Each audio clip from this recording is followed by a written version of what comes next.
Assalamu alaikum. In the name of Allah, who came in the person of Master Farad Muhammad,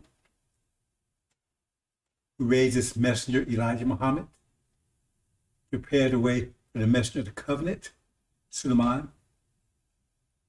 Welcome to Resurrected Nation of Islam. Resurrected Nation of Islam. Islam has to be resurrected because it's been put to shame, destroyed, knocked down, demolished by a coward, a demon, son of a devil, Farrakhan. It's a coward. They're talking about time of trouble, he's going to do all this, do all that. We already know what he will do. He already shows what he would do. I was present. I'm not talking secondhand. 70 to 75, I was right there in number 2, Chicago. I was forming a Muhammad Speak newspaper. I knew exactly what was going on. And when Elijah Muhammad departed, Farrakhan couldn't wait to denounce him,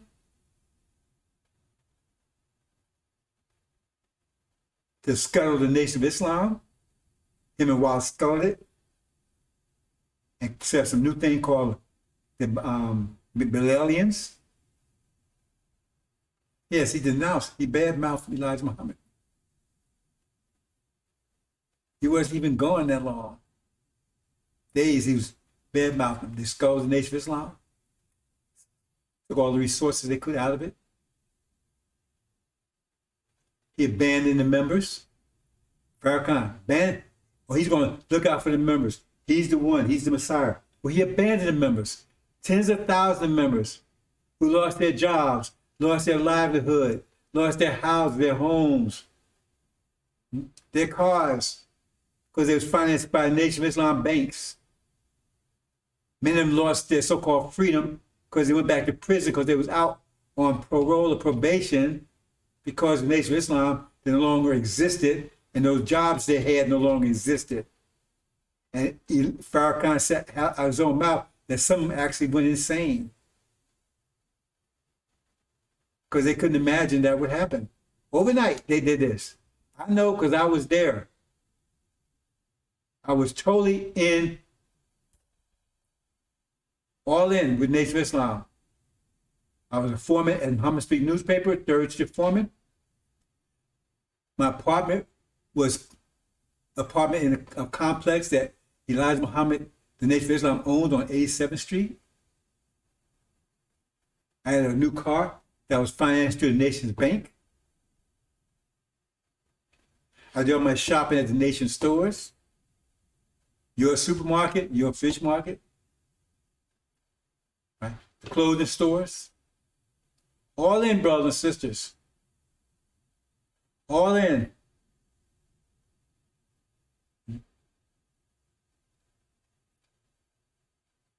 Had a little brother, right? He was in the Nation school.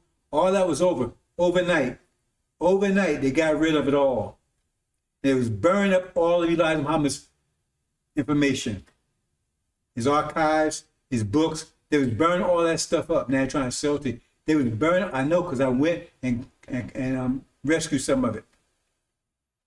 This was Lion Farrakhan, the one that's going to stand for you. He's going to go to hell and back for you. He didn't do any of that. He ran and hid. When he found out his brothers looking for him, what he had done. He ran and hid. He left the believers behind. He left the sheep behind and ran and hid when the wolves came howling. That's what he did. Now call me a liar, Farrakhan. Call me a liar. That's what he did. He's a coward. And he stayed going until he was broke, busted, because he was trying to get back on the stage to shake his ass for massa. That's what he's trying to do. Out of his own mouth, he says it. And no one give him a play. So he was broken, busted, and then this brother reached out to him and assured him that he was safe. It was safe to come back. The wolves ain't gonna bite you. Safe to come back, little boy. little coward, so he come crawling back. Come on, he's the one. He gonna rebuild. He ain't rebuild a damn thing, has he? He hasn't built anything. He's built himself. Resurrected Nation of Islam, he's gone. He'll be gone within 60 days for sure. He's gone. So we're going to talk some more about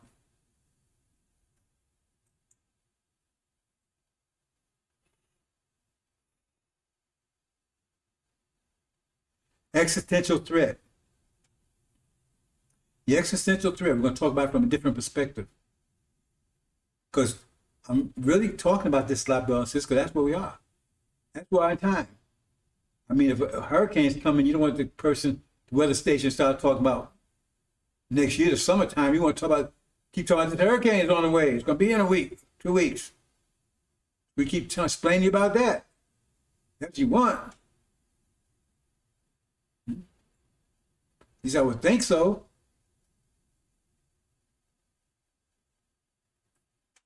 I would think so. But nowadays you can't tell because our people are so messed up. Totally lost, that's what he wants you. Totally lost and confused.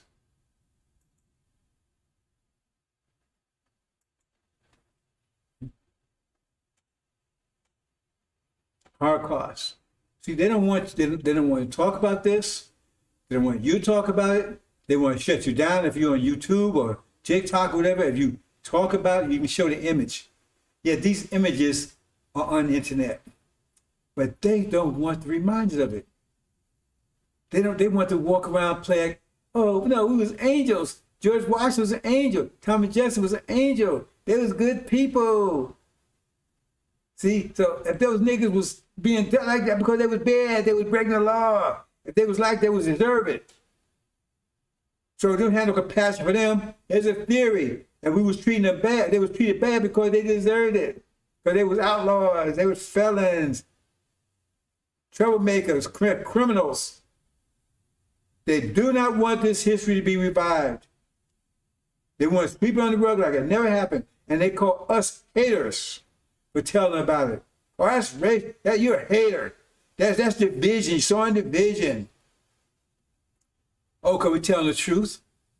But if you put pictures out there about the Holocaust, nobody gonna say a damn thing. And Holocaust pales in compared to what they did to us. Pales.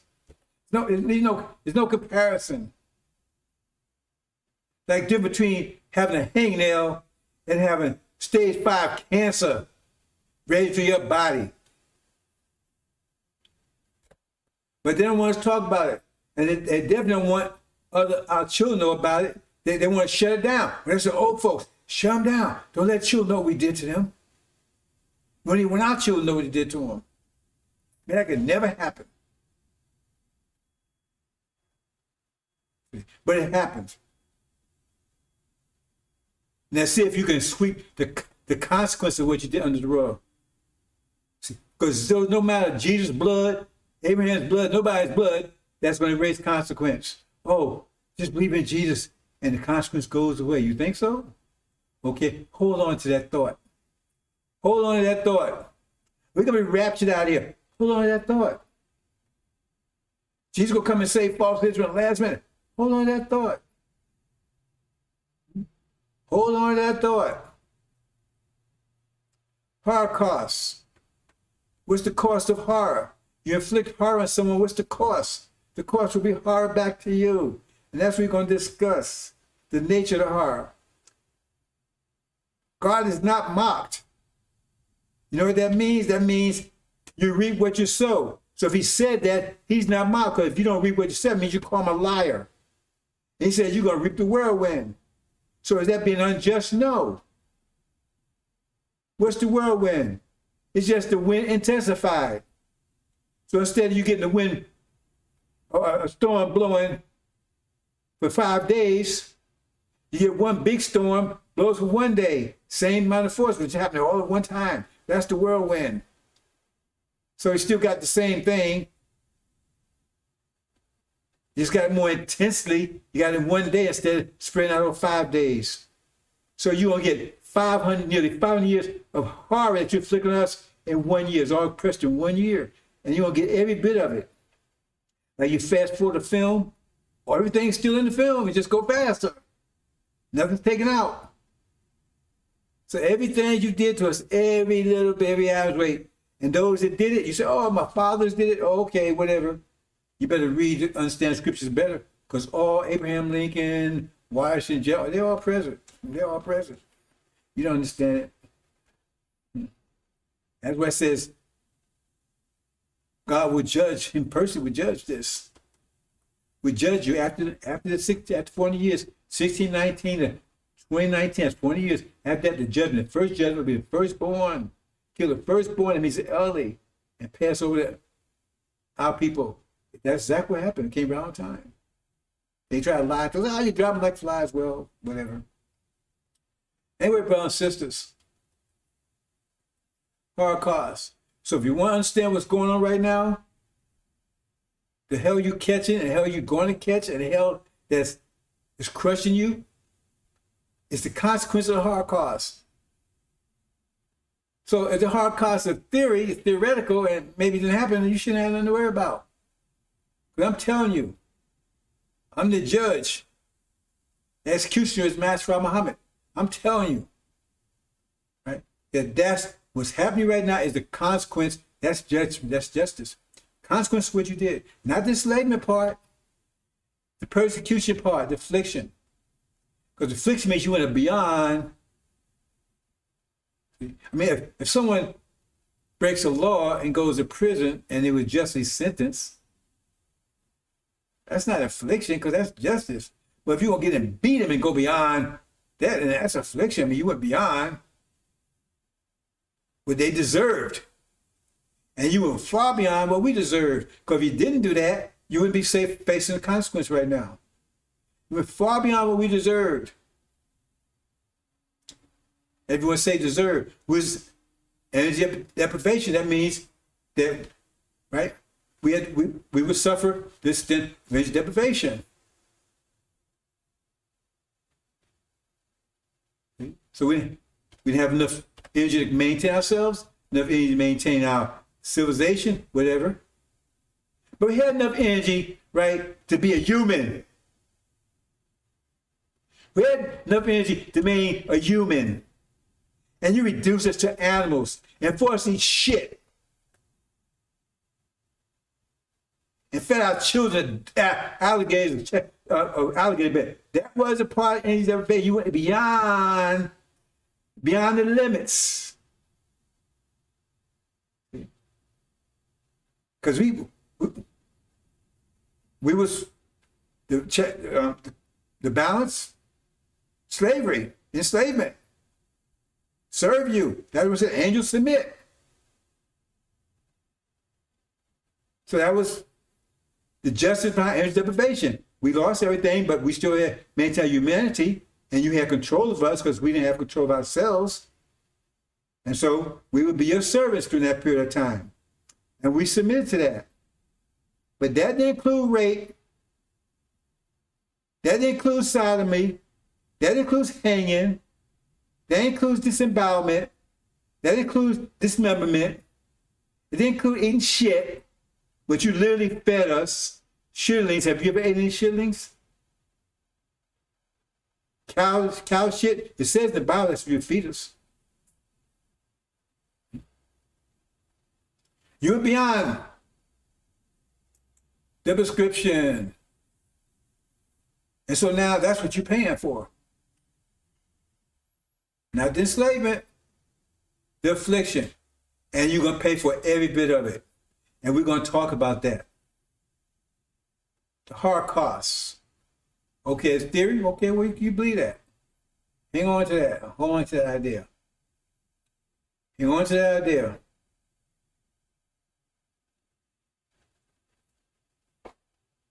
So here's a, I keep telling you, brothers and sisters, it's that last trick on you.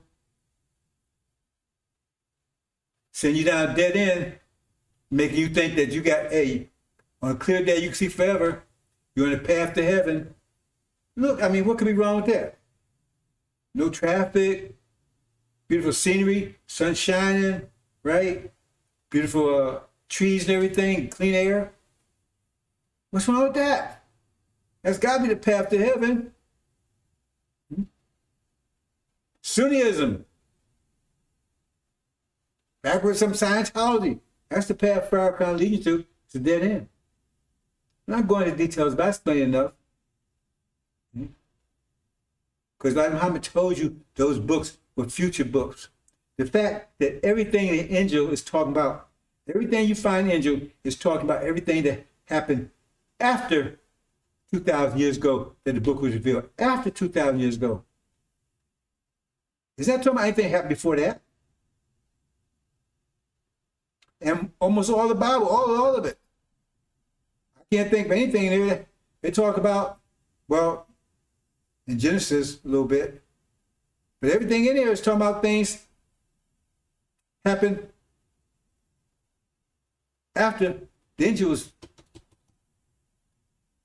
was revealed. But then what you think, well, is this past history? As Muhammad said, the signs do not write past history. They write future history. Future history.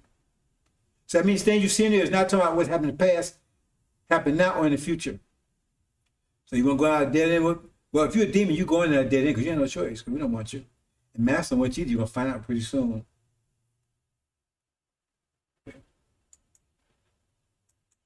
So we're in a Africa, mind zone, mind sphere, thought sphere. And that's where all this is coming from, brothers and sisters. See? We giving it form. Remember I said, the consequence, but consequence is energy. But we give everything form. We give everything form.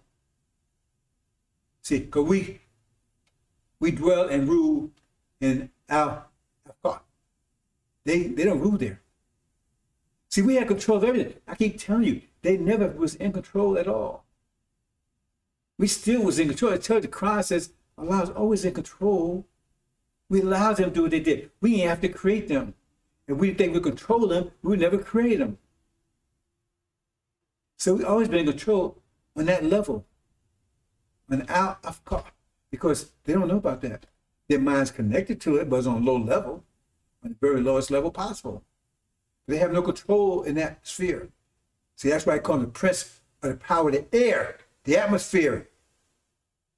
See, that control of the power of the air. That's all these telephones and iPhones and, cell phones and movies, all that kind of stuff, that, and the atomic bombs. That's bringing out the power of the air. They have that power, but they don't have the power or the thought sphere.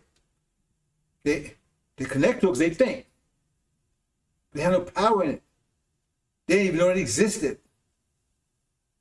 As a whole realm, and they control all the other realms, all the other spheres. And that's what Suleiman is. That's where he's attacking them from. And he's giving form to their destruction. We're going to talk about that. That's why I'm doing it. I told you I'm going to really explain this. See, out of car. That's the mind zone, the mind sphere, the thought sphere. They have no control there. And what we have atom bombs too, ATTOM. More powerful than theirs. Because ours is thought bombs. There's atmospheric bombs. Our thought bombs. Angel is the most powerful one because it's giving form to their destruction. That's why I say only one powerful message, just one person. With atom bomb, ATTOM, scripture, and it blows away empires. More powerful. And that empire's been blown away with all their nuclear weapons and everything else. They don't mean anything to us. May it frighten you, don't frighten me. So let's go into this, brother, sissy. Now let's start. Let's lay the predicate here. I talk about the triangle of death. On the left, you see triangle of death. You see in the center is us. That represents us in general. See, because this raises the center, because it's all about us. It's all about us. All this is about us because, like I said, it's a consequence of the Holocaust, and the Holocaust is all about us. So everything's happening right now. We're the root of it. And Suleiman is at the root of the root because he's directing the affair from the Al-Fakar sphere. He's directing from there. They can't touch it. They can't see it. They don't understand it. But they see the effects of it. You might not see the wind, but see the leaves blowing, don't you? And all the things you see happening out there, the things I've been telling you about for the last 30 years, information out there on YouTube. That's the wind's blowing. But every time I'm telling you, see it happening. And Farrakhan I tell you to watch the weather. Okay, well, you go with that. Because none he says working out.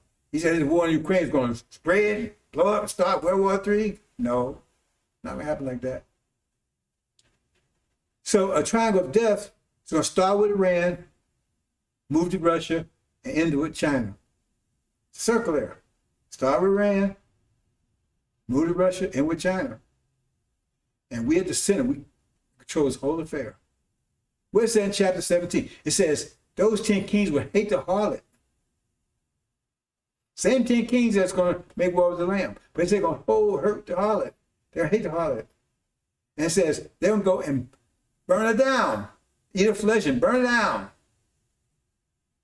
Talking about America. It says, because the God put in their mind to do it. So they're being controlled. They're not just doing it. They're being controlled. God's directing them. You also see the goat. They're saying that's the goat in Daniel. His eyes between the one between his eyes was guiding them. Who's this guy? Smashed from Muhammad guiding them. God put in their minds to do it. So he's in control of the whole affair. We've always been in control.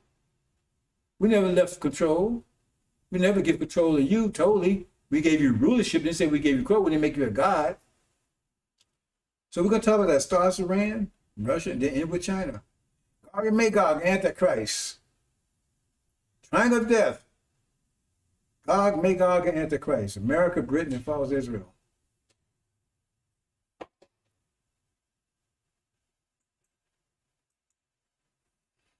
Okay, existential threat. Existential threat means a threat to your very existence. A threat to your very existence. So we'll come at it from a different angle. Before I explain to you what existential threat is, right? And I explained to you what the existential threat is, and to who. But now we're going to look at it from a different direction. We're going to look at it, this direction is the existential threat, like I said, is a consequence of what they've been doing to Holocaust, right? But it's also the form of the pressure, because it's pressure that's crushing them. Universal contracting, that means crush is building. They was created in the form of tension. The tension pulls things apart. Pressure push things together. They was created in tension. They was trying to create haze. That's what they mean. See, so they can withstand tension more than we can. But in the universe, if the universe kept expanding, then they would end up getting rid of us. The universe kept expanding, and eventually they eventually had to get rid of themselves because even they couldn't stand. If they just kept on going, they couldn't. Tension be too late for them.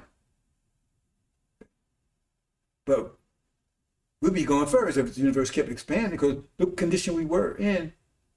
And then just before it started reversed itself, it was totally wasted. But now it's contracting. They can't withstand the pressure of the contraction. Can't withstand it.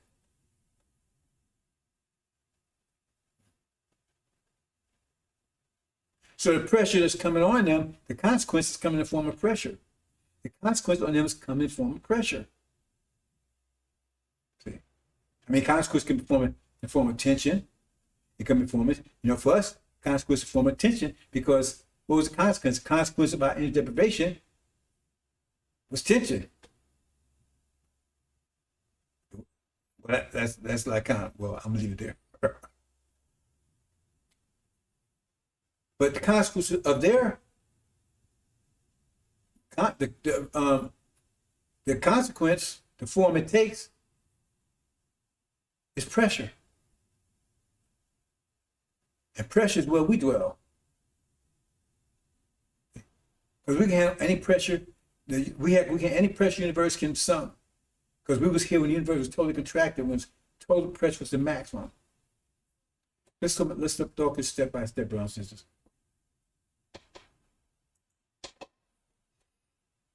Now,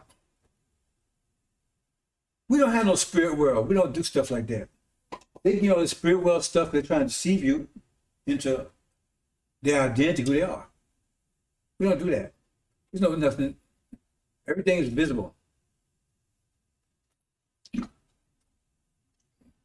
Everything is visible.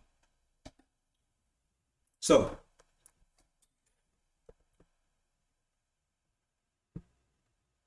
what we did was we personified our condition.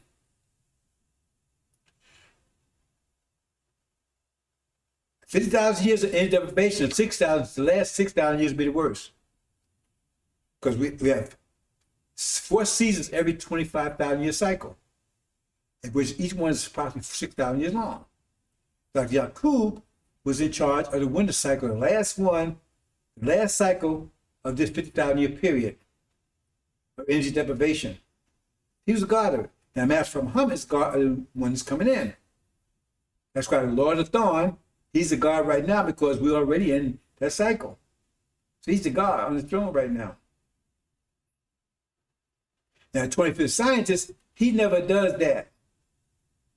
But he's present now because he's the only one that can wake up Lazarus out of his energy deprivation, deep sleep. And sleep for 50,000 years. So this last 6,000 years, we know it'd be the worst ones for us, so we gave it personification. We made brought a people into existence that's the personification of our situation. Because when our situation no longer exists, they will no longer exist. If a person, the personification, right, of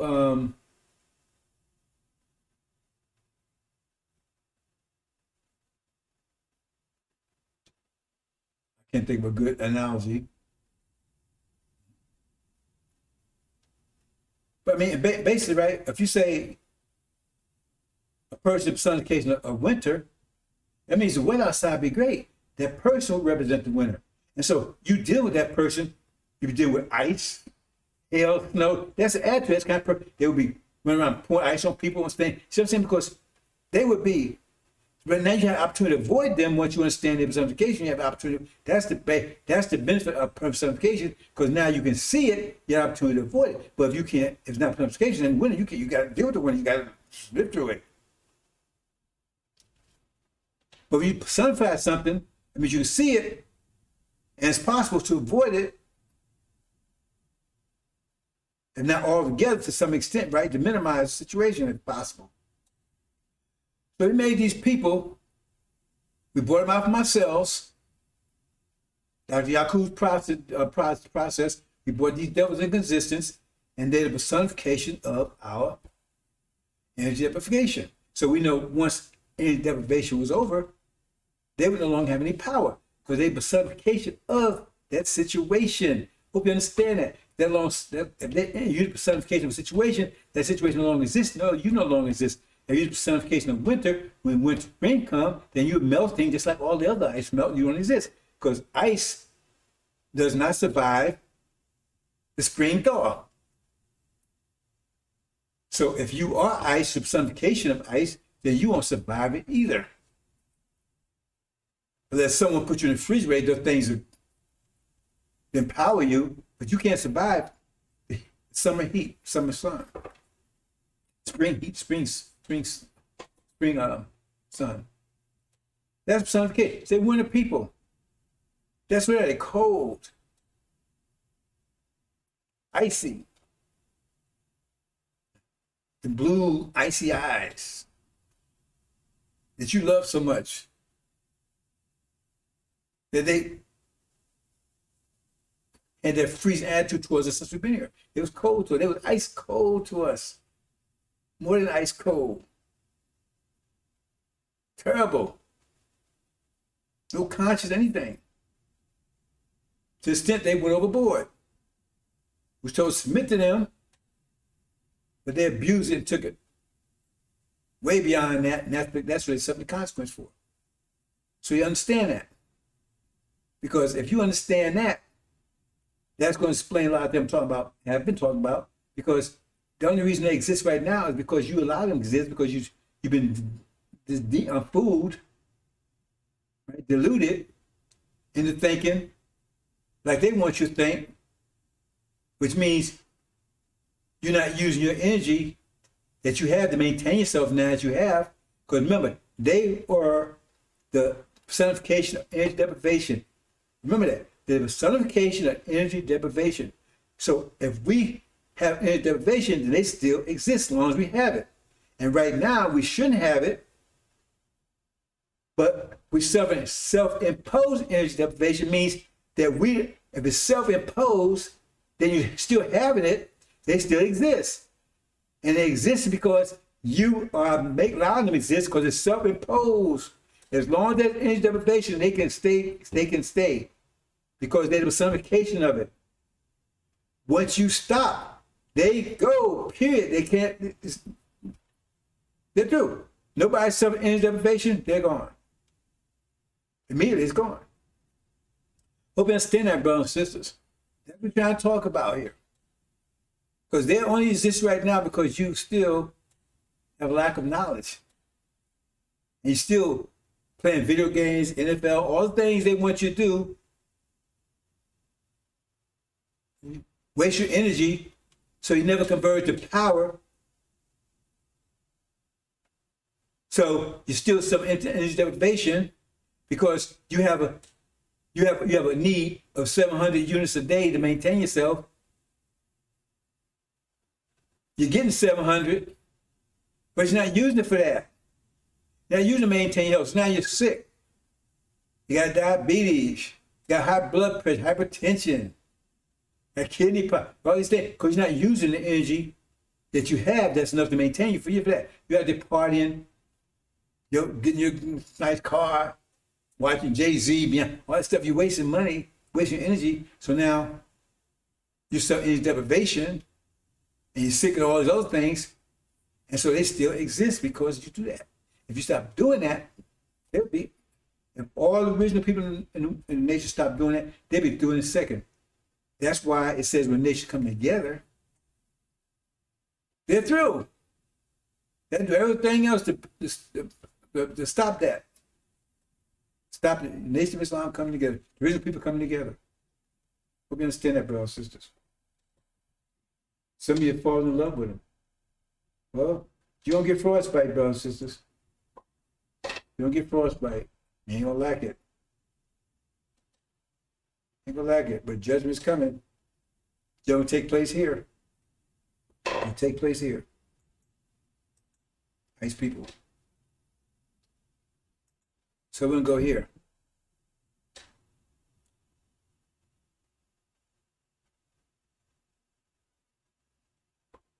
Now, what do we want to talk about here?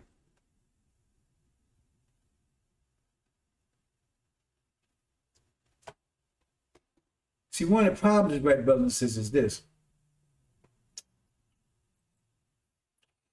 They've been lying to themselves for quite some time to justify their actions. Because they had a sealed Bible. That was their guidance. They told to follow that guidance. And they'd have discipline, because you need discipline to turn energy into power. But they don't have discipline by nature. They're beasts. But they're capable of having discipline, they just don't have it by nature. The beasts don't have any ability to have discipline. But they are a beast. They're between beasts and men. So they have ability, but not the natural. So they have to be taught it. That's why I said they have to come under law. We don't come under law. Because law, they have to obey the law. That's how they gain discipline. That's what the Bible telling you. They're under law, but we're under grace. They're under law. They say we're under grace. See? Because we don't We're disciplined by nature, but we're being taught not to be disciplined. That's the problem. See, by nature, but we're being taught not to be like you teach a lion, right? Not to go bite people. That's the nature to do it. That's why it's self-imposed deprivation. You have to be, because they program the Negro butts. I'm not going into all the details to go against your nature. That's why Master Muhammad said the greatest knowledge he can give you is be yourself. We're going to talk about some of those things. Anyway, so they went there and they want to say, well, they want to justify because they're the best. They white because they want to justify these things. Because that's what an analytical mind would do, the weak mind. They're the best. So they convinced themselves that all the evil they did wasn't evil. See, when they come under law, even with the sealed Bible, they make a distinction between good and evil. It's kind of blurry in some situations because they're given rule, and they was told they would make misery shed blood from the get-go. So when a prophet and messenger comes along, that's why I try to kill him, because he becomes a mirror. He becomes a standard of how they're supposed to act. He comes with a scripture, but he also serves as a standard of how people are supposed to conduct themselves. He's a standard, like a ruler. Rules a standard, so you know, everybody know what 1 inch is, 2 inches, so everybody know they talk on the same page. That's a standard. So you compare yourself to that standard, know how well you're doing. So the prophet and message come along, and they see that. They see, because they thought they was doing right, everything was good, and then they come along and see the mirrors. Oh man, and they want to get rid of that because if they look really bad, nobody wants to look in the mirror and see how ugly they really are. If they're really ugly, because it's like a person that's been all their life been told they're beautiful. They never see the mirror, and they're ugly as hell. I mean, they put you in ugly, right? I mean, super ugly, but they never seen a mirror, and everybody been telling they're beautiful. And then one day they run into a mirror, and then they see the truth, and it's mind numbing. It's mind-blowing. And their first instinct reaction is to destroy that mirror. And that's why they killed the prophets and things, because a prophet, Prophet Muhammad, was a mirror to the people, how they conduct themselves. Prophet Muhammad is a mirror, how they conduct yourself. Isa, all of them are prophets, how to tell people how they, so they're trying to get rid of them. So now they've done the greatest, at the end of their time, they've done the most horrific acts known possible. Ever since, that's why I said time of unprecedented trouble, because no one's ever done the evils they've done. Like the Quran said, even homosexuality and stuff, it said nobody did it before you. They try to play it as a universal thing, historical. No. They said nobody ever did that before you. So they do all these horrible things, genocide, murder, death, the Holocaust, all the things they do, all these evil, weird things they're doing, without, they have no standard. See, so they think, hey, I'm doing right, I'm doing good. I got democracy, all the injustifies in me, all this stuff they're saying. They put words in God's mouth. God's going, God gave us this country and got rid of vermin, But then the God shows up. High priest shows up. And they see, they ain't nothing like him. Not even close. Because he's a standard. So that means they all messed up. Because they see the skeleton now. See, because what they saw before was okay because they didn't have nothing to compare it against. They set up their own standards. Now they see the real standard, and they said, your righteousness as dirty rags. Your righteousness as dirty rags. Like God didn't want to speak to them. They're so wicked and evil. But they didn't see that until the standard showed up, and they see, oh man, we ain't nothing like that. But he's a standard. So we got to get rid of him or whatever. And that's going to explain a lot of things I'm going to talk about here. That's a standard. And so they see that they're really monsters. So what's the first thing I do? They got to break the mirror. That's normal instinct. Who's the mirror? You. Because you the true nature. See, I've been telling them, remember how beautiful you are? False Israel is the real deal. It's a lie. America, right there, the spirit seed of Abraham was a lie. All stuff they've done. Then the real Abraham shows up. The real seed of Abraham shows up. And they see, they ain't nothing like that. Nothing like it, not even close. Then he said, ugly they are. Because these were God's chosen people that you've been spitting on, beating, raping, forcing to eat shit and everything else. But those are the ones that God said are righteous people. Those are the ones that his people. So I mean, who are you then? That shows you evil and wicked, no damn good, because you was destroying God's chosen people. Then you get mad, start cursing God. You damn, you F, that's what you're gonna be doing. Because you choosing niggas over me? Look how white we are. Everybody got blonde hair, man, blue eyes, man. Look how pretty our babies are and everything else. And you gonna pick them over, never hit niggas over me, man, black? Look at that, black. And the person they talking to is black, look just like the ones he hating on. They're hating on. And so they're going to try to destroy the mirror, because you're the mirror. You're the one that's showing them who they really are. Because false Israel goes down means they wasn't true deal. Because if they was, they wouldn't go down, because it tells you scripture that once they return, they wouldn't be uprooted again. So that means it was a lie. It's always a lie.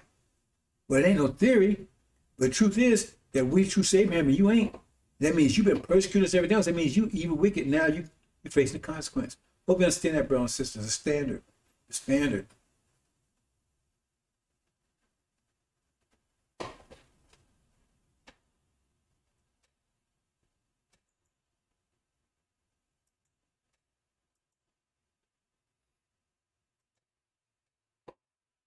Okay, we're going to move right along.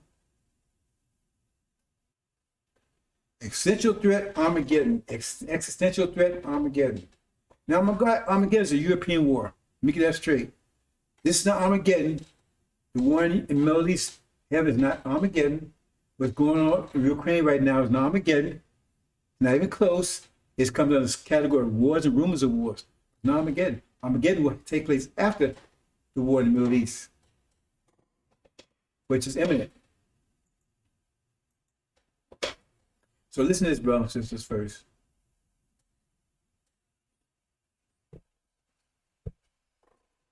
I'm Rick Wiles. House Speaker Nancy Pelosi's upcoming trip to Taiwan this month is becoming more dangerous by the day. Chinese President Xi Jinping had a phone conversation today with U.S. President Joe Biden. The Chinese Communist leader delivered a stark warning to Mr. Biden. Doc Burkhart and I are here to provide you with day-to-day coverage of World War III. And we really are in World War III, aren't we? You've got to be totally asleep not to see what's happening, Doc. So here's the story. This is what's out. We got the report from South China Morning Post, Hong Kong. Xi warns Biden on Taiwan, urging clear-eyed approach versus playing with fire. So let's read the first paragraphs from this South China Morning Post article. Yes, Chinese President Xi Jinping warned his U.S. counterpart Joe Biden that China remains staunchly committed to resisting interference by external forces in Taiwan as tensions soared between the two powers over a possible trip to the self-governed island by U.S. House Speaker Nancy Pelosi. Xi was quoted, "Those who play with fire will perish by it." And that was quoted by the Chinese embassy in Washington, telling Biden in a phone call that lasted 2 hours and 15 minutes, according to the White House. It is hoped that the U.S. will be clear-eyed about this. Of course, the U.S. press and everything are taking a little bit different view on it and everything, and saying they had a great conversation and all of this, but the Chinese outlets are saying this is what Xi said. Mm-hmm. You're playing with fire, Joe. And you will perish. Yes. This is a strong word. Perish means you're eliminated. Right. You're burned up in the fire. You don't exist anymore. Ashes. And there's only one way to interpret it. A nuclear strike on the United States of America. So we've put ourselves in a position here now, haven't we, that neither the U.S. nor China can back down from this, can they? No. Whoever blinks first loses. That's right. So, on the U.S. side, either letting it go this far is a major miscalculation, or it is a deliberate strategy to force China to go to war in the next 30 days. I mean, I can't come up with another explanation for it. Could the strategy actually be, let's go to war with China now, because if we wait 5 years, we won't be able to go to war with China? I mean, would they sacrifice Nancy Pelosi for that? Well, it seems like we're rushing, the West is rushing to have a nuclear confrontation with China, Russia, and Iran, and North Korea At the same time? at the same time.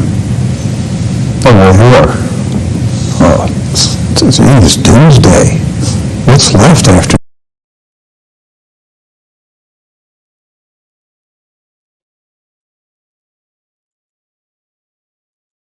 Hey, brothers and sisters. Even they see it. There'll be a war in a few days, brothers and sisters. Not in sequence they think, but those are the characters. They got the right cast. Let's see where we at here. So we're gonna start with the first one that kicks off that triangle. Now, see, brothers and sisters. Now, Iran is an existential threat. Now, we talk about it from their point of view. Let's talk about it from our point of view. Because we making Iran an existential threat. See, in other words, this is the form that we give in the pressure. The pressure that's questioning them, we giving that. That's the form we giving it.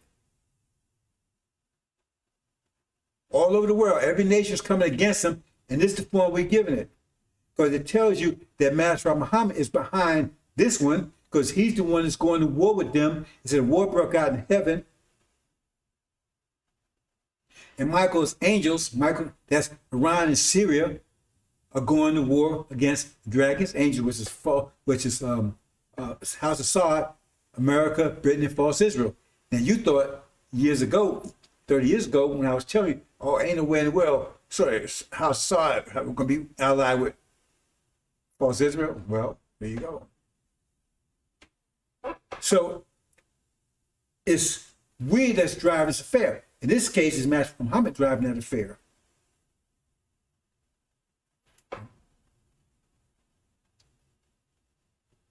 And they're threatening their existence.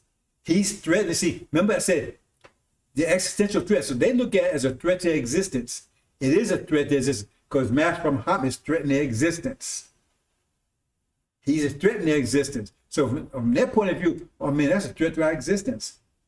From our point of view, right, it is the pressure that's going to bring about your destruction. It is going to destroy you. That's what it says. When you see abomination of desolation, stand places should not be, its destruction is near. You understand? Check something here.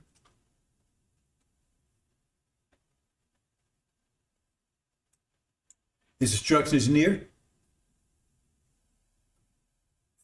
So, yes, it's an existential threat from their point of view, but it's the pressure.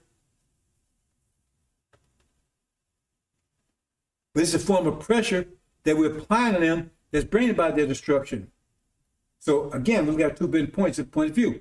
They look at it from, hey man, that's a threat. From our point of view, yes, it's more than a threat. It's the pressure that's going to bring about your destruction.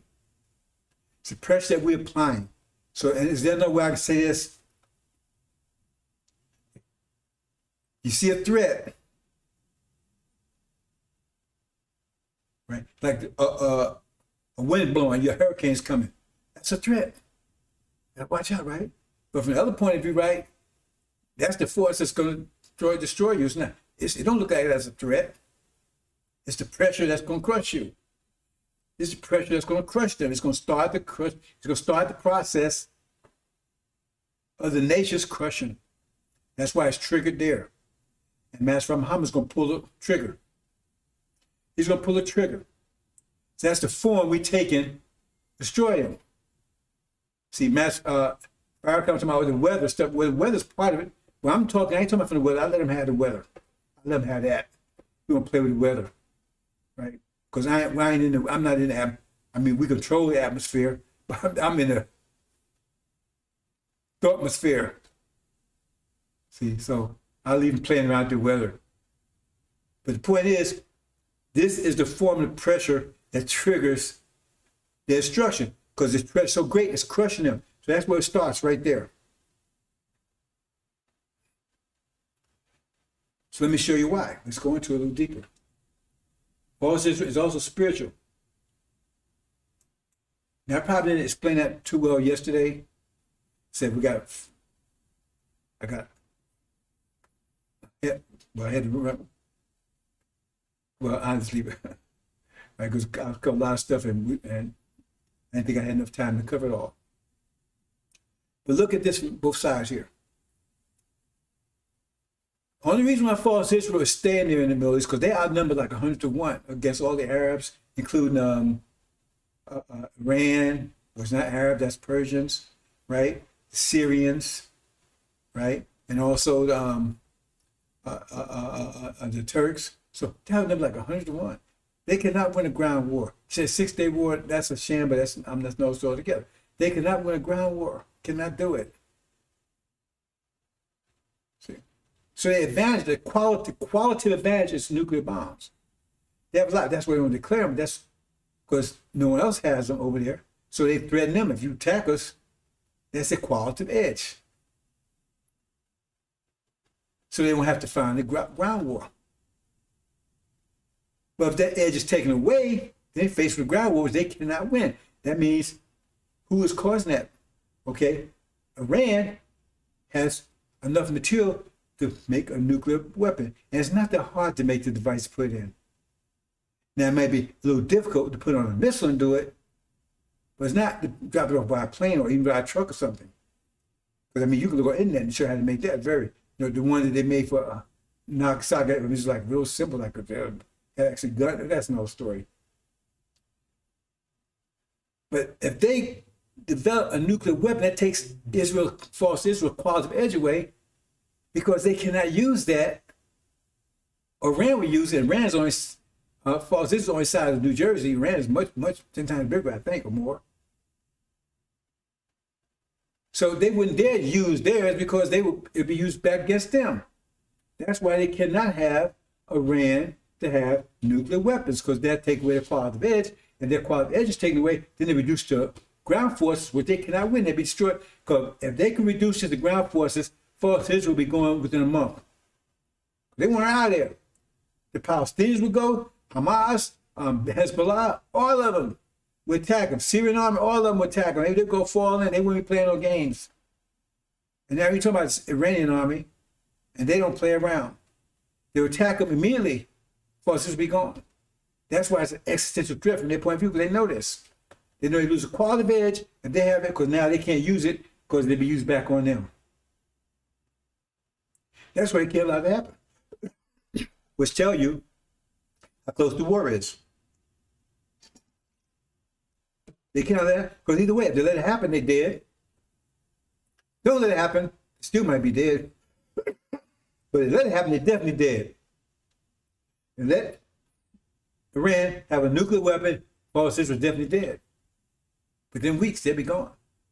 They won't have the quality edge anymore, and they're forced to fight a ground war, which they cannot win. No way. Especially against Iran. I mean, it might be those Arabs, they kind of like, they definitely couldn't beat Iran. No way. And they've had all the forces against Yemen, Hezbollah, Hamas, Palestinian, PLO, whole thing. They can't let that happen. So that means they have to attack it before it happens.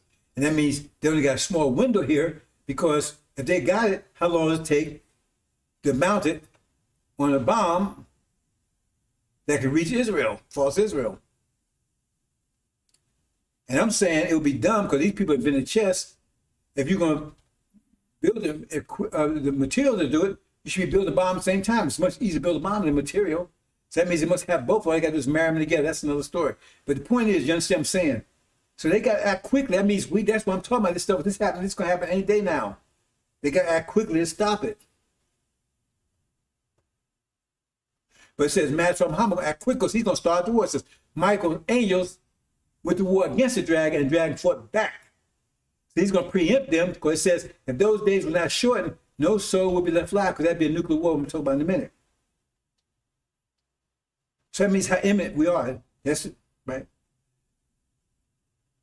But see, Master Muhammad is triggering this affair because he's starting the dominoes that's going to roll down, the dominoes falling. Tricks right there, war in heaven. Because that triggered all the dominoes, trigger all the, right? The events that happen more after, because this would trigger this event will trigger Armageddon. See, we can control this whole affair. This event will trigger Armageddon. So we have the whole thing under control. That's why it's so desperate to get JCPOA. Angel says it's not going to happen. They're not going back to it. And now they got a deal on the table right now, and America said, that's it. If you don't go on this deal, that's the last proposal we got, then we're going to have to use force. So, if Paul's Israel saying the same thing. Plus, they're practicing right now. I'm trying to get you urgency to the situation. But this is the dominoes, all dominoes fall, because this is the trigger that triggers Armageddon. This is the pressure we're putting on. It's starting here. You start putting pressure on something, you keep building pressure, builds pressure. That's where the pressure's starting. The pressure already started, actually, 2020, with the plague. But this, right, the pressure this is not the pressure of the weather. That's the pressure on America. You see all the weather going on, right? See? It's not the pressure, it's the pressure of the nations. It's taking that form, because we use the nations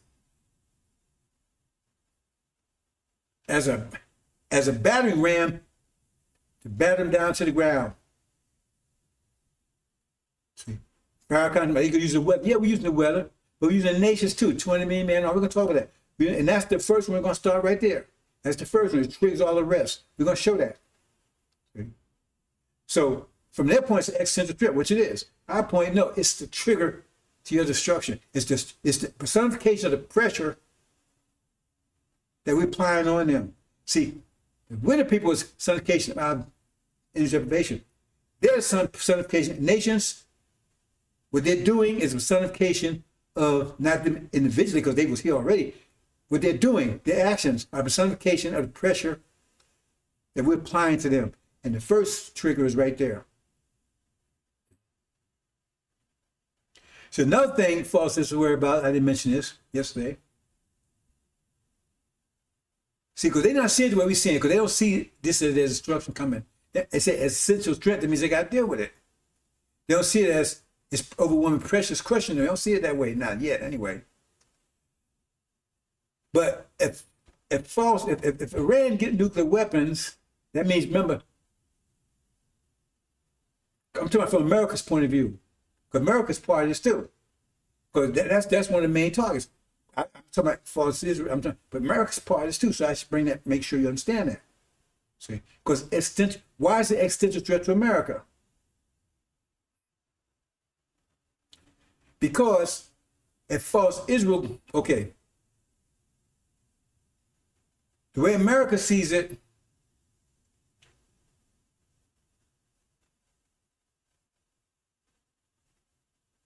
let me back. I'm two ways. Look at false Israel, for instance, right? If they can take out Iran,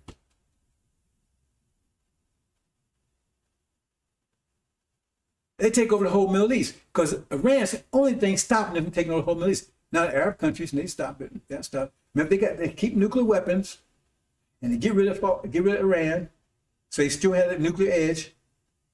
They roll through after they got Iran, because Iran's the only one that's holding them back, because Iran's just too powerful, even without nuclear weapons. They can't, right? So Iran's the only thing keeping them from taking over Saudi, Saar. Only thing keeping from taking over Iraq. Only thing taking over Syria. Iran's the only ones doing it. Because that's what they're really fighting. So America knows if, let me see if I get this right now. Well, let me say if they take out Iran, then they control the whole Middle East. They take it. Because remember, when they claim they free Abraham, that means Arabia and all that's supposed to be theirs. So they take it all. They take the whole thing. They wouldn't be in a little Palestine. They take it all. They take it all. On Iran is the only thing stopping them.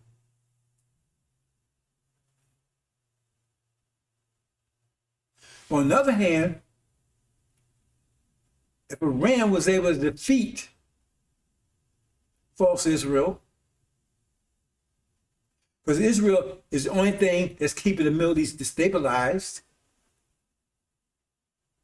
and it's keeping Saudi Arabia under control and giving America the fuel, is economy. Because when you're in industrial age, the blood, right, is oil.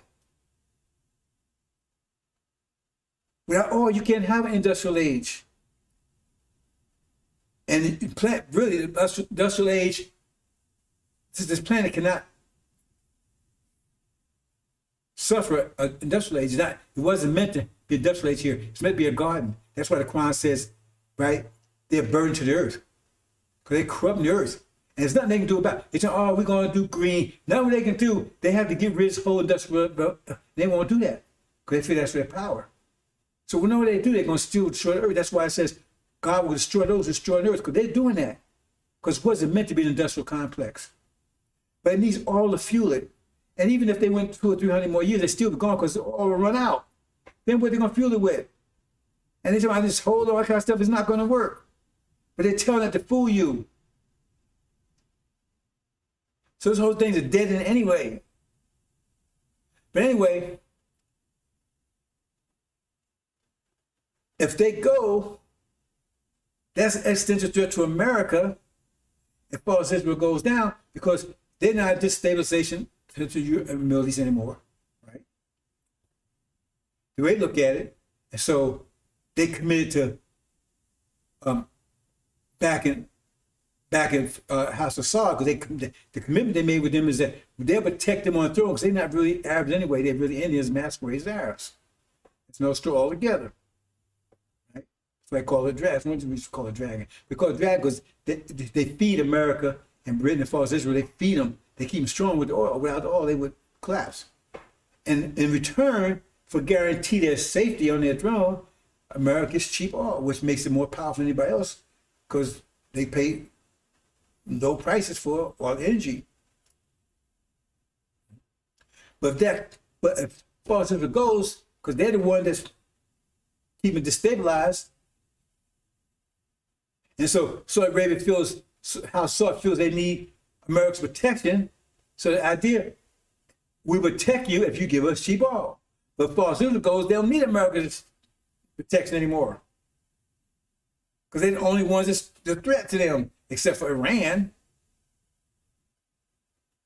They might be able to drum something there, but that's the purpose of false. That's another reason why false Israel's there. So therefore, then they start paying regular price. Oh, that means the economy collapse and everything else, because they won't be as strong as everybody else if they paying top dollar for the oil. I mean, then they tell them pay 5 or 10, because right now America is controlling the price of oil. That's the petrodollar. That's a lot of stuff we talk about here, brothers. I'm gonna move on.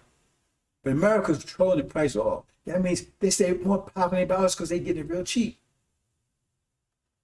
Imagine if you're only paying $5 a gallon for gas in your car, somebody's paying $10 a gallon. Y'all make the same amount of money. You get the point? So it's take oil to run this whole thing, the military and everything else. So they can have a big military. You can have all these things because they got cheap oil. Other countries can't afford it. That's the qualitative difference. So you understand what's going on here? So I'm trying to look at it from both angles here. Look from American perspective, because that's an existential threat to America's power. That oil, it's the lifeblood. So existential threat to that, if of course Israel goes down, existential threat to Iran because they would be destroyed if they get a nuclear weapon.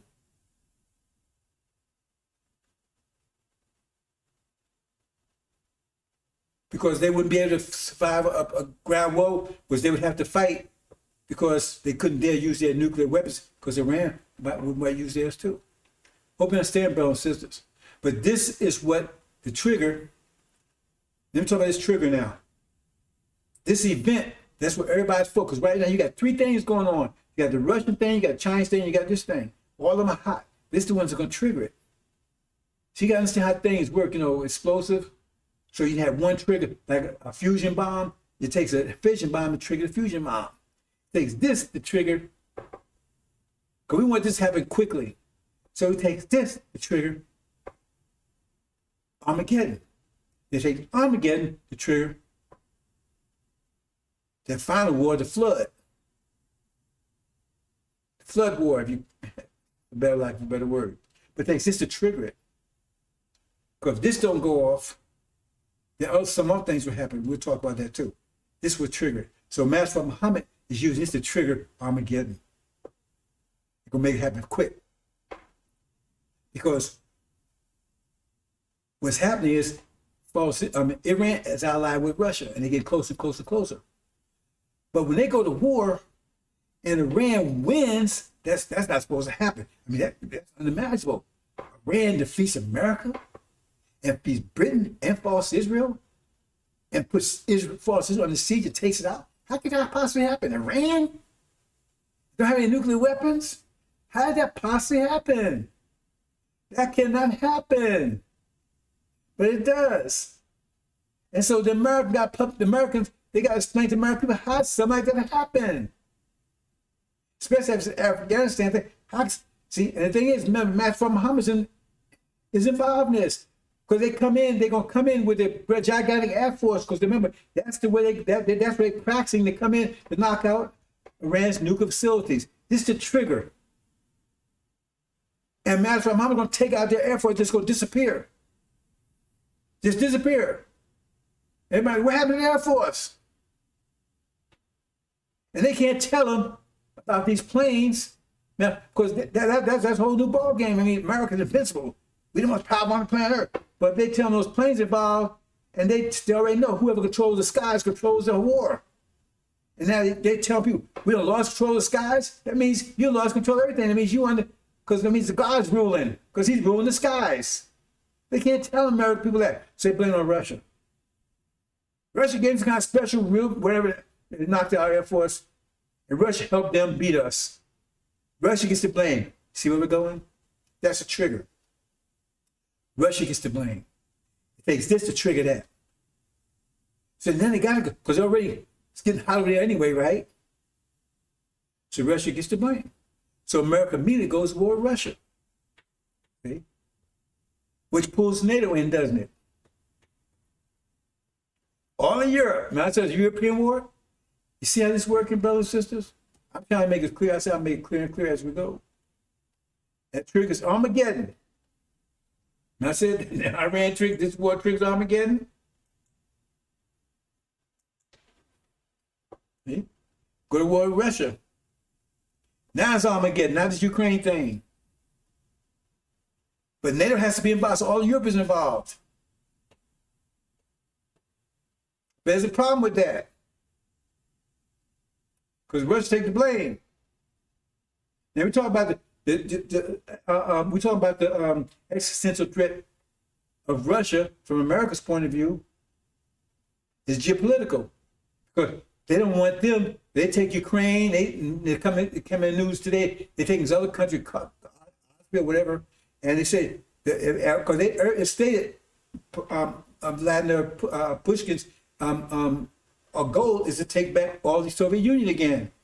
That make them a rival, a great superpower, right? America don't hit. Plus, they'll have control of most of Europe again, and then that might lead them to get control all of Europe. And that gets all back to the spiritual thing over here in America. where the Christian church are talking about this tin horn thing. Talking about it's going to be some Santa Christ. They told it putting now. It's going to rise and unite all of Europe. See? And it's going to destroy America. But all the Christians are going to be raptured out. And then they're going to attack. Russia's going to attack false Israel. And then they're going to convert to Christianity. Jesus will come and save them at the last minute. Then they're going to go and take out the Antichrist and everything else.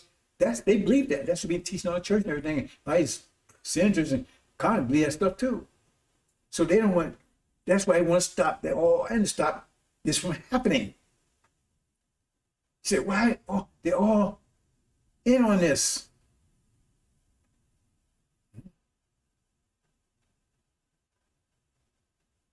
And getting back to the other thing about Iran, the spiritual side of that is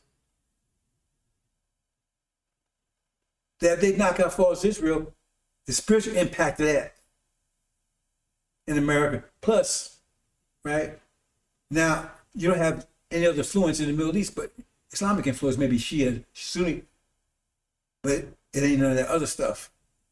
And then the shock of the hour that would come of false Israel going, that's spiritual side. Anyway, let's go back to this. So they don't want to rise again. That's why they're upset about the geopolitical. Because if they do that, remember, the whole idea is Russia,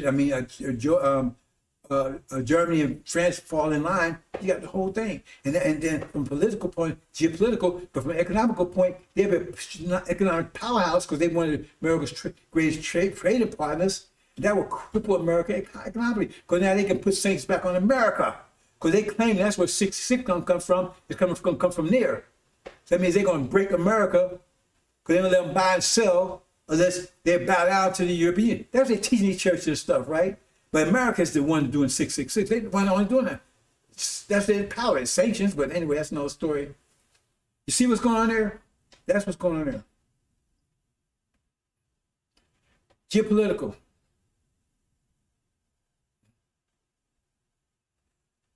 But this happens before they're ready. So now, then the war of Iran triggered this because now they fighting with Russia. NATO got to get involved because they get Article 5, all that stuff, right? So now you got Armageddon. Because I said Armageddon is a European war. They are tearing each other apart.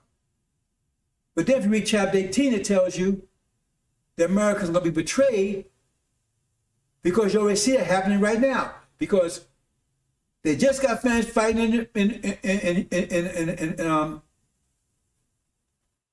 Iran, in Arabia. They was on America and Britain's side. That's Europe, Western Europe, got Eastern, Western Europe. Russia represents that's the two ladies on statue in Daniel. They represent Eastern Europe, Eastern Rome, and Germany and France and other ones, right? They the primary Western Rome. There's two legs of it. It was one empire. See?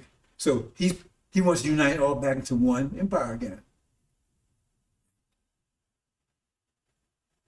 But what happens is that they just got fighting. Remember, NATO, all the NATO countries, Germany and France, they was on America's side because that's NATO thing, right? When they was fighting in the Middle East, Britain and America got kicked out while Israel under siege. And the major oil supplier to those to Western Europe is Middle East and Russia, period. Full stop.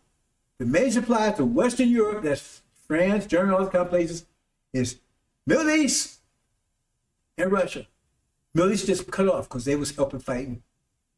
So Iran cuts them off because they have total control of the Middle East now, total control, all everything. They cut off. So the only one they have now is Germany, and this war is going to be going on during the wintertime. I can guarantee you that. Because it's going to happen in a few days. It's going to start off. It's going to move into the winter. Anyway. But right now, Russia's already threatened them. So now they're being squeezed right now with oil on Russia, and they don't have, and they thought, well, because they depended upon it. But now that's the only source. And you think Russia, if they have war now, they're going to get them all so they can keep fighting them because they have to have oil to run their military machine and everything else. Let's keep warm the houses and everything else. They offer that, but they don't have any reserves. And Russia just cut them off. And Middle East cut them off. The only place to give America, they can't give America because America's not going to give them any because they said we need it for our purpose. Plus, they don't already cut off oil supply anyway. Maybe even if they try to give it to them, they have to do it by boat. They can't do it by plane. And Russia never going to let any boat go across the Atlantic. And if they did, it would be too long. It would take too long to get it to them. So they wouldn't have to worry about NATO because NATO would be in the fight maybe a couple of days and then they'd have to stop because they don't have the oil and everything to keep fighting with. And people are freezing. You got political unrest, political chaos. So that's what tells you in chapter 18. So what they're going to do is they're going to turn America and say, Russia, turn that spigot back on and we're on your side. That's what's going to happen. War Armageddon. Now America's alone in Europe fighting against Russia, EU, all of them. That's what it says in the angel. It says the king's earth, that's that 1/4 of the earth that the king's earth everybody's fighting against. That 1/4, that's America's earth. Is 4 parts of the angel's earth. America's that 1/4. Okay. Again, who's causing this? We giving it form. That's why I'm going to trigger it.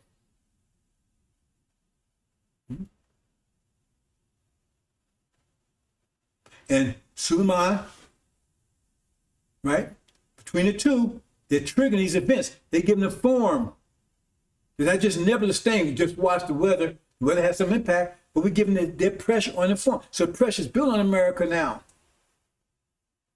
Because it tells you in the angel, right, that this is a judgment of God. This ain't something just happening. It's a judgment of God. And I've been thinking about it. I maybe go into it, but the Armageddon is the 9 plagues described. The 9 plagues describe Armageddon, the war in Europe. That's what's 9. Because the first one was COVID. So the other 9 are all about, because it says those 9 plagues was there to force them to drive us out altogether. If it drives us out, get out of America, drive us out of here. Because America be under such pressure. We're going to talk about that in a minute. So I'm not going into detail about that, but that's what that is. It says, right? So both of them are pressure of the nations. That's the form the pressure's taken, and God's in control of it. Okay. Michael started, triggered it. And what it says, strong is the God that judges her. So it's a God that's causing this judgment. It says that in chapter 18. So I want you to know this ain't just happening. It's Suleiman and Master Muhammad giving it form. They cause this to happen. See, they get it. I mean, the pressure on America is greater than they can withstand. But we giving it form to show you how the pressure is going to look. Otherwise, we didn't give it form. They just come from the form of a hurricane or something, just blow them away. But we're giving it form. This is the form we're getting. It's the reason why we're doing it this way. Okay, let's move on. Then China. It tells you right, definitely in chapter 17, it says that represents 10 horns. China was in there behind them. Right? It says right there, God put in their minds to take out the whore, America, the harlot. So it's telling you, we controlling this. I tell you, they have control of nothing. We control this whole affair. Okay. So here's China now. Wait a minute, this is Russia. Okay, we did Russia. This is geopolitical. In other words, Russia will take the whole thing. Have total control of Europe. That's what they prophesized, you know what stuff about. They said this Antichrist is going to come. But they say that's Vladimir Putin, right? And it's going to destroy America. Because all Europe together will be more powerful than America. That's why he was afraid of Hitler. He got all of Europe. So all will be more powerful. They'd be nuclear armed and everything else. Russia already by itself has more nuclear weapons than America has. So he says they would take out Russia and America be raptured and all that kind of stuff, right? Let's move on, brothers and sisters.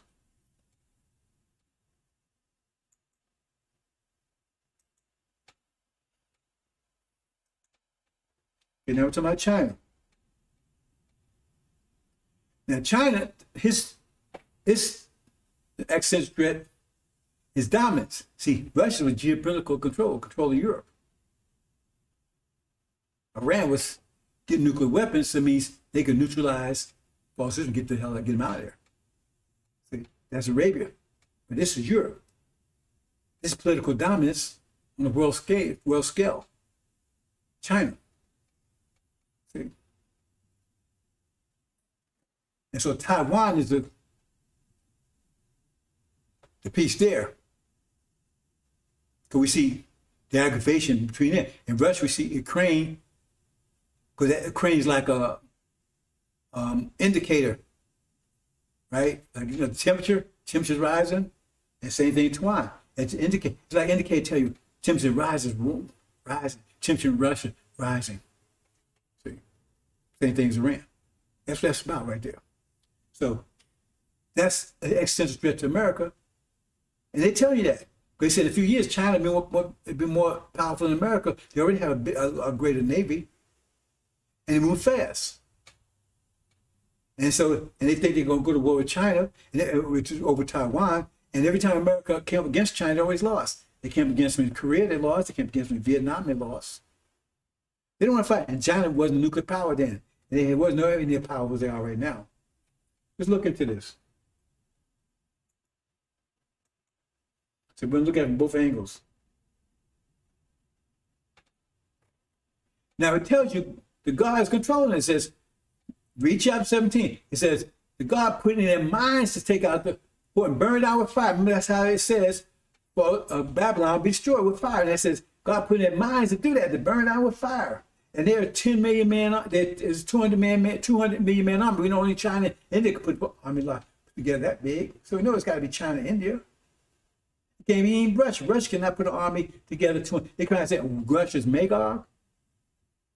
Russia cannot put an army that size together. Only two put that size together is China and India. They put 200 million man army. That's 10 horns. See? And they're angry, like it says it. They said the goat will be extremely angry with the ram, America and Britain. And Russia, China's really angry with America, more so ever. It's getting more angry by the day, especially this Pelosi thing.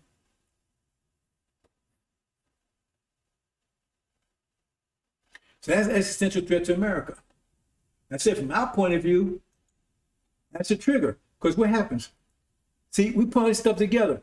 Now, I said, remember I told you, Iran, the war with Iran triggered Armageddon because the Russia connection. Because they had to blame it on Russia.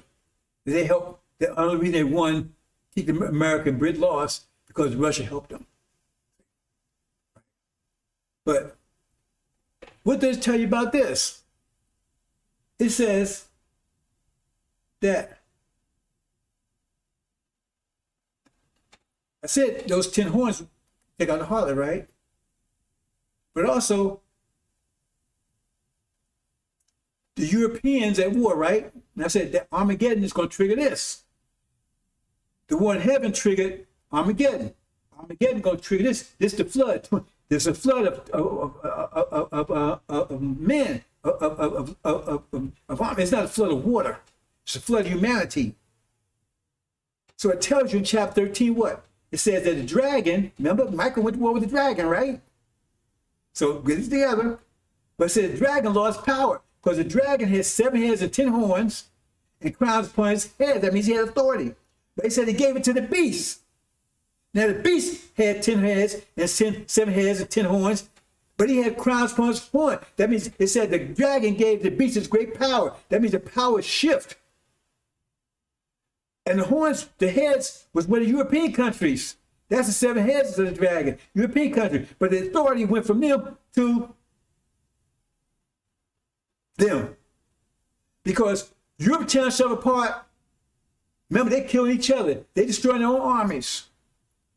America's being destroyed, the most superpower. They're doing everything they can to try to, they've been betrayed. Now, their power is declining because they destroy themselves. And who rises out of that? China and India. Now they're superpowers. That's why the beast now became a superpower because he got the crowns on his heads, on his horns. That triggered that. See? We are in control of this, brothers and sisters. Don't let anybody They can cancel you, deplan you, they can deplat all they want to. We control this whole damn thing. And we control them. Because hell, they wouldn't even have this technology, we can create them. So they can hell, we can't use, and we created you yourself. Hell with them. Because this we're gonna deplatform them in a few more days. You see, it tells you right in 13 that it's European war, Armageddon, triggered the flood war.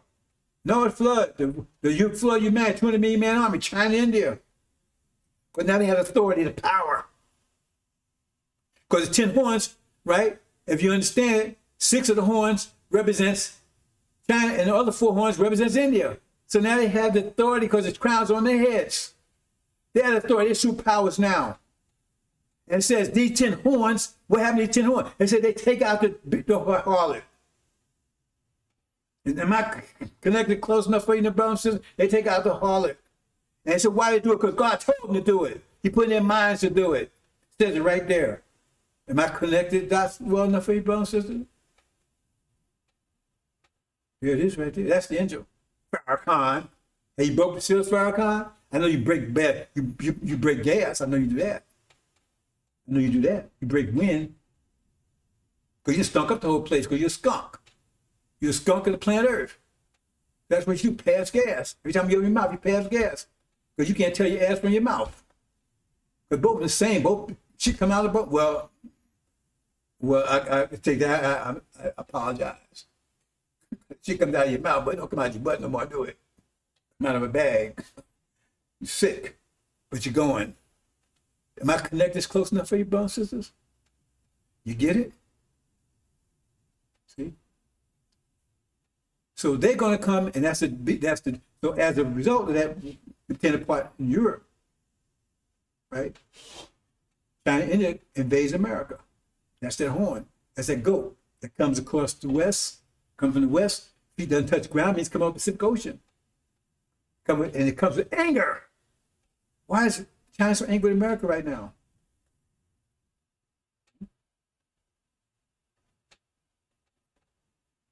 Then they come rolling in.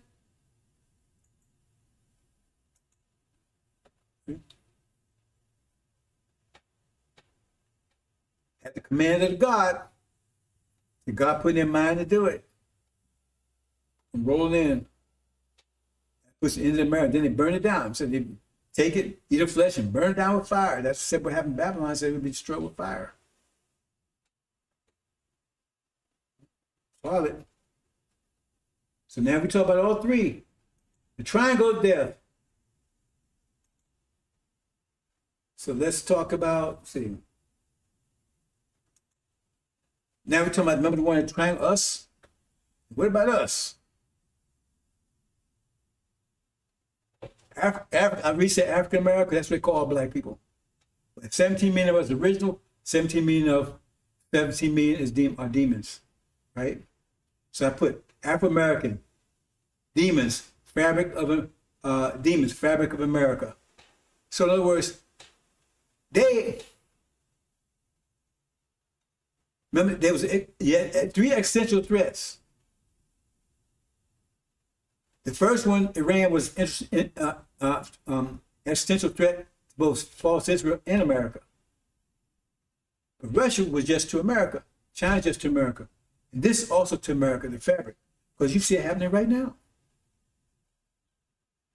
And that's also under control because Suleiman is totally under control of this because he's the one that takes out the demons.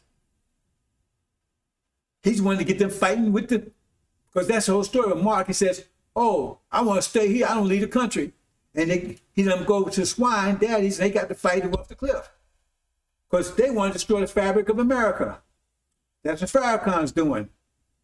So Suleiman's in control of the whole affair. Because they want to destroy the fabric of America inside. So America got the pressure inside and the pressure outside. That's what the gut was so within and so without. They got pressure coming from both ends. From the inside and outside. Because now you got Black Lives Matter. All these different groups.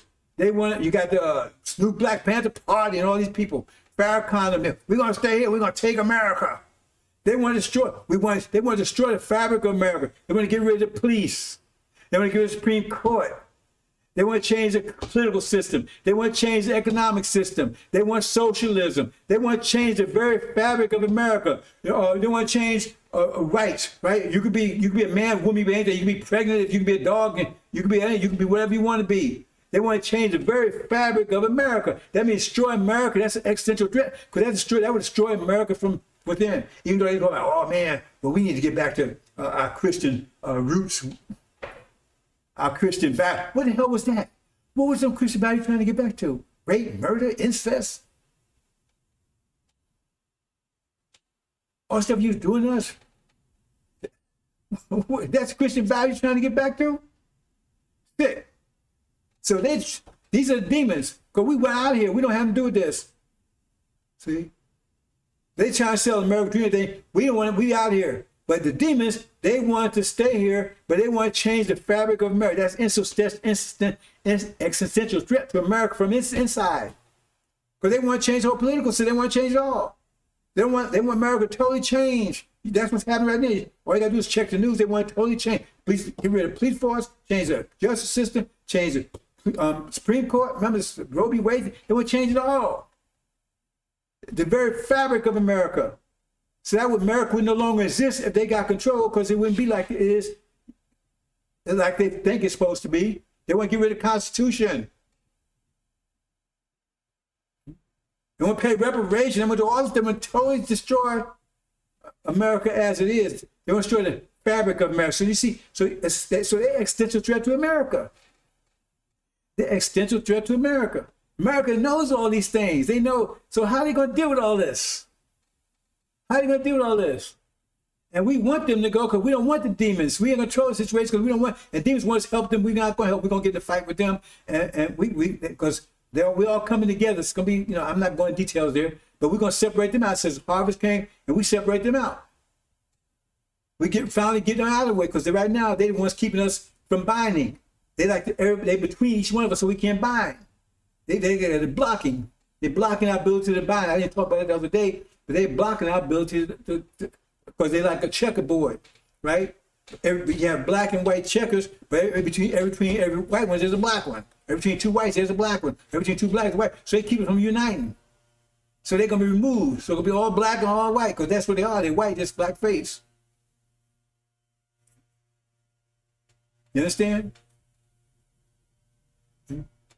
But we send them, because if you read the locusts, right?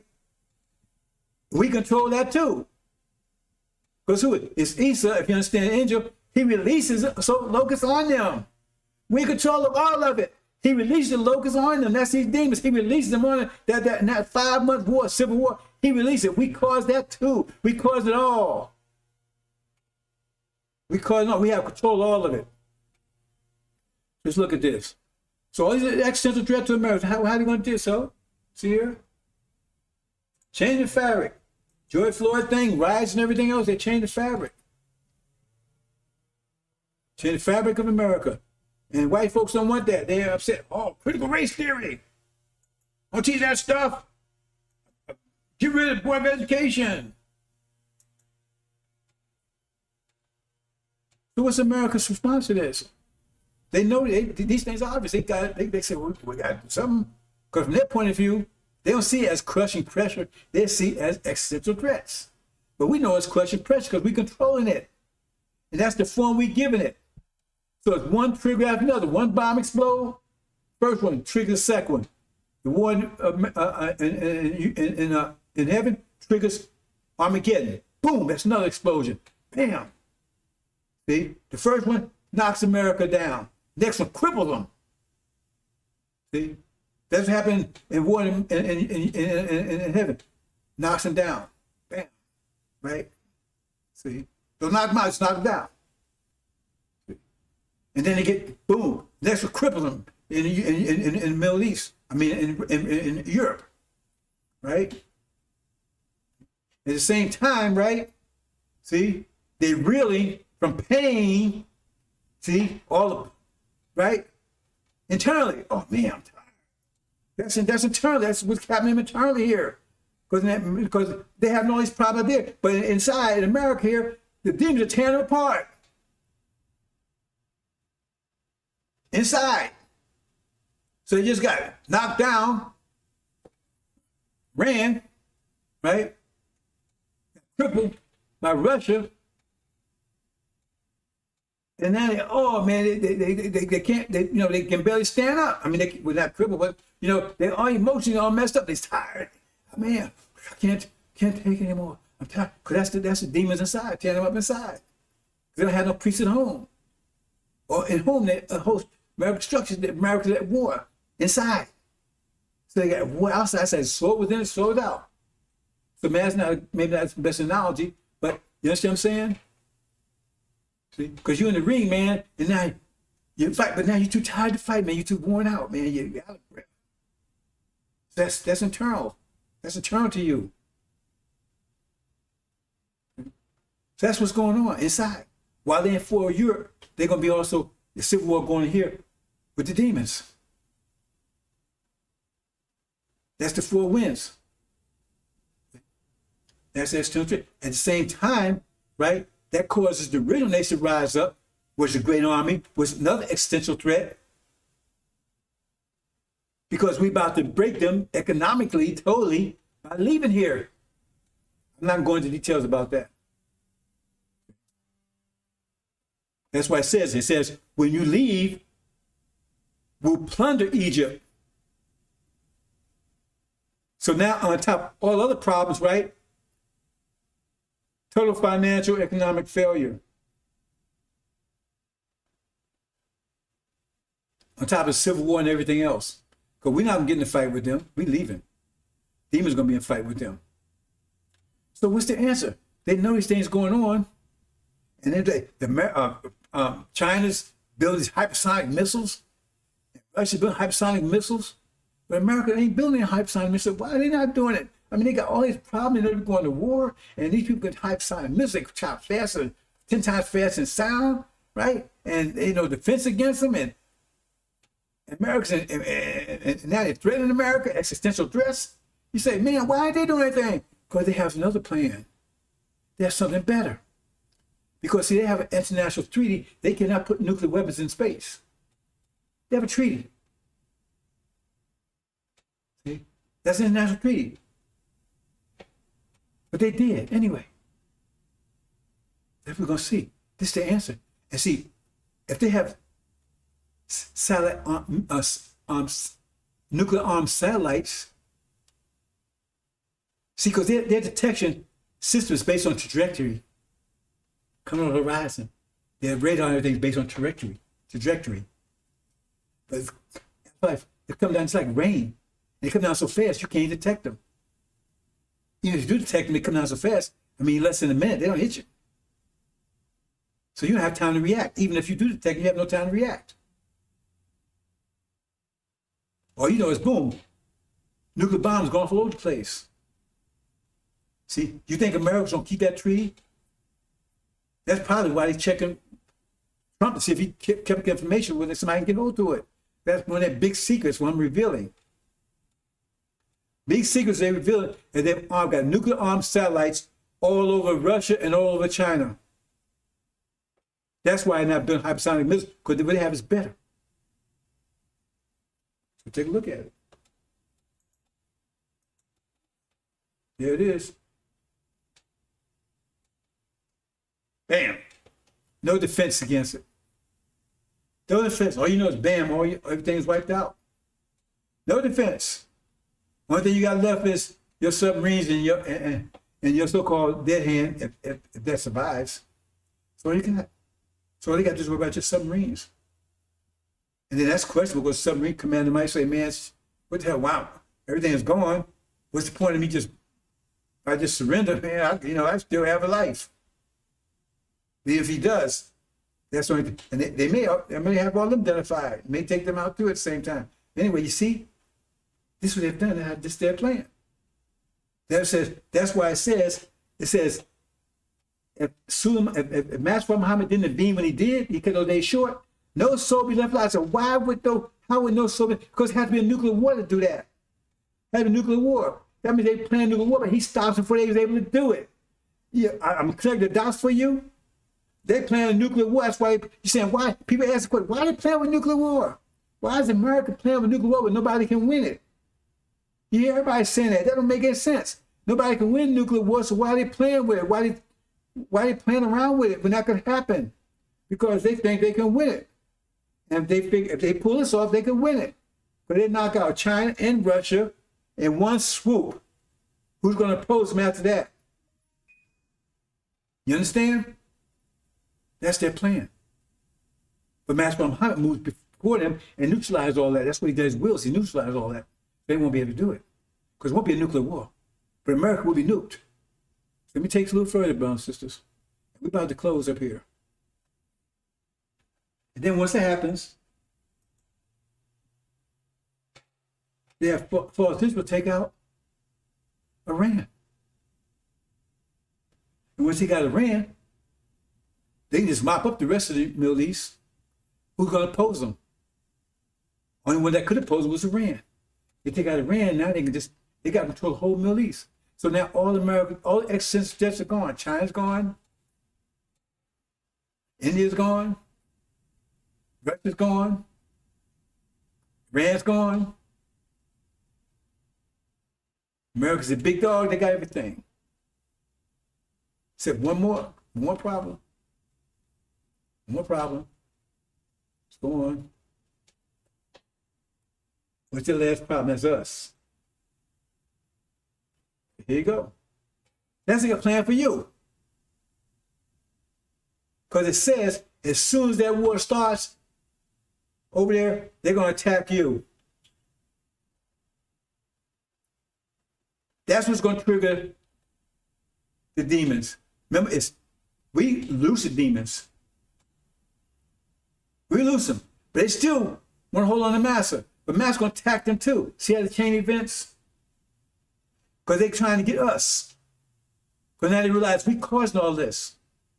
So they're trying to get the saints. They try to get all blacks. They ain't take no chances. So they end up fighting with demons too. Demons realize, because it says the dragon, he went after the woman and the seed that kept the commandments. He went after both, saint and the weak chaff. Look at read chapter 12, went after both. So the demons realize they ain't got no choice. So they finally just go on to war within 5 months. And then they destroy it. And they have you, they round you all up as they can round up and concentration camps, everything, and then wipe you out. That's their plans for you.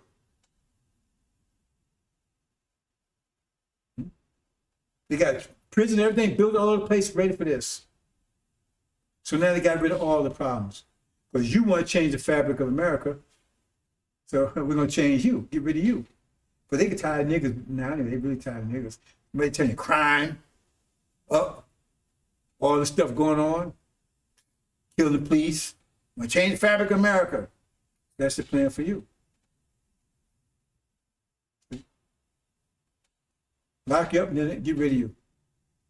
Just like Hitler did, and they'll get rid of you. Burn you up. Then no more problems.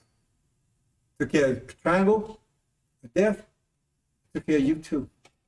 All you demons. But we won't be here for that.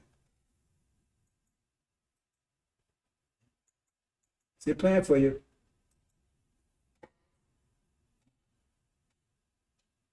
Those you just not killed right out. They plan for you.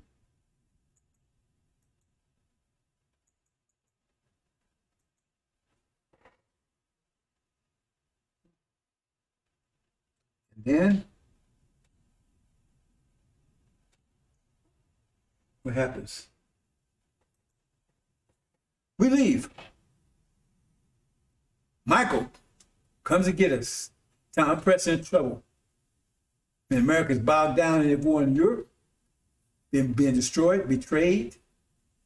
They got the demons tearing this country apart. Time pressing trouble. And they got China embarking on the West Coast, China and India, 20 million man army, come for blood. That's when Michael delivered us. So we go take us back home. That's what it says, that's when Lazarus rises. Great army. And taken out of here, back home to Arabia. We're out of here. But it says he took those, but two was left behind. Two groups left behind. Those that woke up too late, but they got through tribulation, right? Then they would they got the tribulation. It says that it says those that he delivered those, and then the two left behind was one with everlasting life, and one would be delivered to everlasting life, and one with everlasting shame and department. So one would get the tribulation, the other one, right, won't.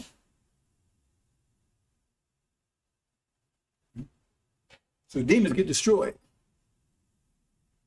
The demons get destroyed. Because we're gone. The demons left behind fighting. Trying to take the country. That's a 5-month war. So America, you know, you just got 5 months left. But that's a 5-month war. While they fighting here. They're fighting here while America's being demolished, being betrayed, demolished over in Russia. They're ready to be kicked out of the Middle East.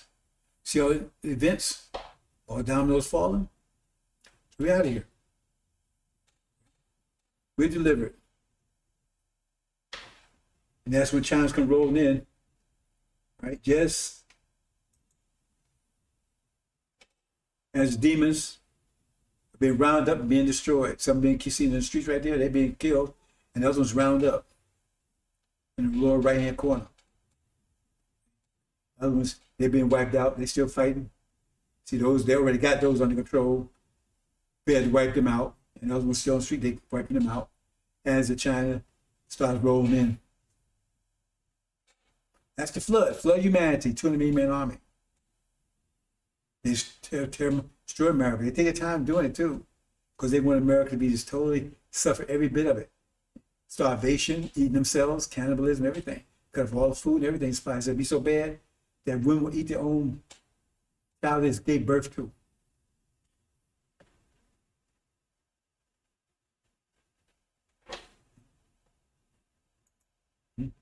These ones they ain't fighting them or they got to gather them up. Wait for destruction. And then, let's wrap this up, brothers and sisters. Oops.